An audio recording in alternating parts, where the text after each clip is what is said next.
ఎవరైనా జగన్ జోలికి రానంత వరకే. ఒకసారి జగన్ని టచ్ చేశారో అవతల వైపు ఉన్నది ఎవరిని చూడం. వ్యక్తిగత విమర్శలు అయినా రాజకీయ విమర్శలు అయినా తగ్గేది లేదు.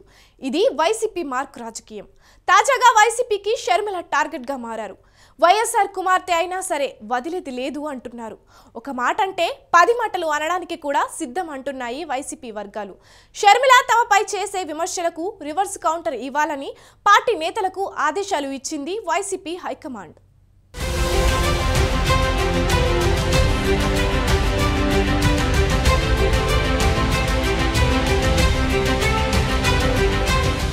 ఏపీలో రాజకీయాలు రసవత్తరంగా మారుతున్నాయి.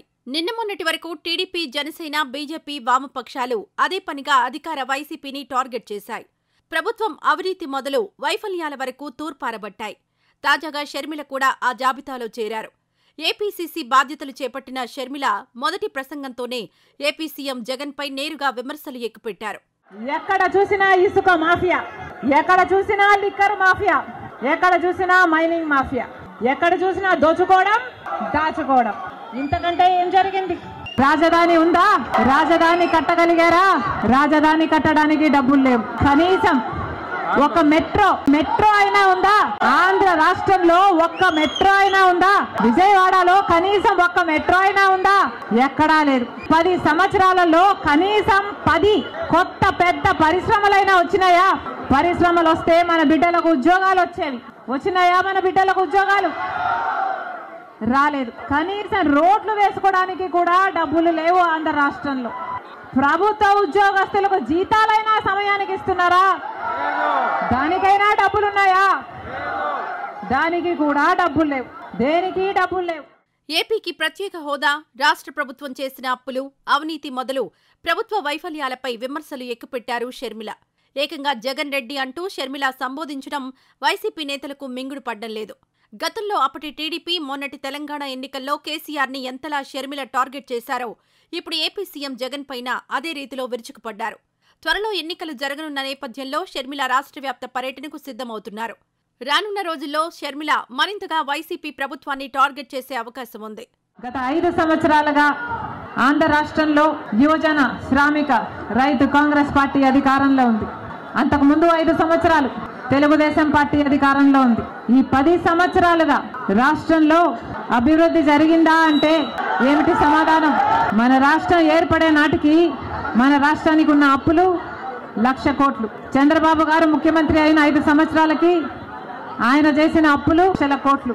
ఆ తర్వాత వైసీపీ ముఖ్యమంత్రి జగన్ రెడ్డి గారు చేసిన అప్పులు 3,00,000 కోట్లకు పైని. మొత్తంగా ఈరోజు అప్పులు 6.5 లక్షల కోట్లు. రాష్ట్రానికి చెందిన అప్పులు, కార్పొరేషన్లకు చెందిన లోన్లు, చెల్లించాల్సినవన్నీ కలుపుకుంటే 10 లక్షల కోట్ల అప్పుల భారం ఆంధ్ర రాష్ట్రం మీద ఉంది. మరి ఇంత అప్పులు చేశారే, ఇన్ని డబ్బులు తెచ్చారే, మరి రాష్ట్రంలో ఏదైనా అభివృద్ధి జరిగిందా అని భూతద్దం పెట్టి చూసినా ఎక్కడా కనిపించదు. షర్మిల వచ్చి రాగానే సీఎం జగన్ పై విమర్శలు మొదలు పెట్టడంతో వైసీపీ నేతలు కంగుతున్నారు. గతంలో వైసీపీని అధికారంలోకి తీసుకురావడానికి షర్మిల రాష్ట్ర వ్యాప్తంగా పాదయాత్ర చేశారు. గత ఎన్నికల్లో వైసీపీ తరపున ఎన్నికల ప్రచారం కూడా నిర్వహించారు. జగన్ వదిలిన బాణం అంటూ గతంలో ప్రతిపక్షాలపై జగన్ ఎక్కుపెట్టిన బాణం తిరిగి తమ వైపు దూసుకొస్తుండడం వైసీపీ నేతలకు తలనొప్పిగా మారింది. షర్మిల విషయంలో కొంతకాలం విమర్శలకు దూరంగా ఉండాలని వైసీపీ మొదట్లో భావించినా ఇప్పుడు షర్మిల నేరుగా జగన్పై విమర్శలు చేస్తున్నారు. ఒక రకంగా ఇది ఇతర ప్రతిపక్ష పార్టీలకు కలిసొచ్చే అంశమైతే అధికార వైసీపీకి మాత్రం తీవ్ర నష్టం చేసే అవకాశం ఉంది. దీంతో ఇక షర్మిలని ఉపేక్షించకూడదని వైసీపీ పెద్దలు నిర్ణయించారు. షర్మిల తమపై చేసిన ప్రతి విమర్శకు అదే రీతిలో సమాధానమిస్తున్నారు అధికార పార్టీ ముఖ్య నేతలు. అక్రమ కేసులు బనాయించి నేరుగా రాజశేఖర రెడ్డి గారి పేరు ఛార్జ్షీట్లు కూడా పెట్టిన పార్టీ కాంగ్రెస్ పార్టీ. రాష్ట్రంలో ఉనికి లేని పార్టీ కాంగ్రెస్ పార్టీ. ఈరోజు ఉన్నట్టుండి ఆమె వచ్చి అక్కడ కొద్దిమంది చేరిన దగ్గర హఠాత్తుగా ఆవేశంగా ఒక్కసారిగా భాష, యాస కూడా మార్చి గత 10 ఏళ్లలో రాష్ట్రానికి ఎంత అన్యాయం జరిగిందో ముక్కున బట్టి వరుసపెట్టి తనకు తోచిన చంద్రబాబు నాయుడు రోజు ఏ డైలాగులు చెప్తాడో అవే మాట్లాడుతుంది. ఇంకా జాలి గెలక్క ఏమవుతుంది? ఏమైనా మాట్లాడాలన్నా కూడా హెసిటేట్ చేసే. కానీ ఆమె మాత్రం నేరుగా జగన్ రెడ్డి అన్నారు, నీ ఎంత అన్నారు. నేను రాజకీయ ప్లాట్ఫామ్ మీద నుంచి దిగిన తర్వాత ఈ పాత్రలో నేనేం మాట్లాడాలని మాట్లాడుతున్నానంటే మాట్లాడారు. షర్మిలమ్మ నిన్నటి వరకు తెలంగాణలో ఏం చేశారు, అక్కడ నుంచి ఇప్పుడు హఠాత్తుగా ఇటువైపు ఎందుకు వచ్చారు, రాహుల్ గాంధీ గారిని ప్రధాని చేయాలనే లక్ష్యంతో ఆ పార్టీకి వచ్చి ఇక్కడ వచ్చి ఆమె చేయగలిగింది. చంద్రబాబు నాయుడు ఏదైతే ఆయన టార్గెట్ పెట్టుకున్నారో ఆయనకున్న అన్ని అస్త్రాలను ప్రయోగించడంతో పాటు ఆఖరణ దీన్ని కూడా తీసుకొస్తే ఎంతో కొంత వైఎస్ఆర్ అభిమానుల ఓట్లు కానీ ఇంకోటి కానీ ఏదైనా చీల్చడానికి ఉపయోగపడతాయేమో. షర్మిలను కూడా మిగిలిన ప్రతిపక్ష పార్టీలలాగానే ట్రీట్ చేయాలని వైసీపీ నిర్ణయించింది. పార్టీ ముఖ్య నేతలు మొదలు మిగిలిన నేతలు కూడా షర్మిల విమర్శలకు కౌంటర్ ఇవ్వాలని పార్టీ నాయకత్వం సందేశం పంపింది. షర్మిల వైఎస్ఆర్ కుమార్తె అయినా సరే జగన్పై విమర్శలు చేస్తే గట్టిగా కౌంటర్ ఇవ్వాల్సిందే అని వైసీపీ భావిస్తోంది.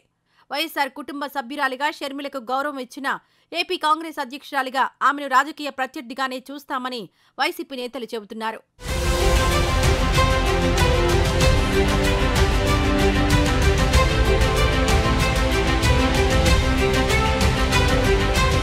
పార్టీ అగ్రనేత సజ్జల రామకృష్ణారెడ్డి స్వయంగా విమర్శలకు దిగడంతో వైసీపీ శ్రేణులకు సందేశం అందినట్లయింది. దీంతో వైఎస్ఆర్ కాంగ్రెస్ నేతలు షర్మిల మీద నేరుగా విమర్శలకు దిగిపోతున్నారు. మొత్తం మీద అన్నా చెల్లెల మధ్య మాటల యుద్ధం మరింత ముదిరే అవకాశాలు కనిపిస్తున్నాయి.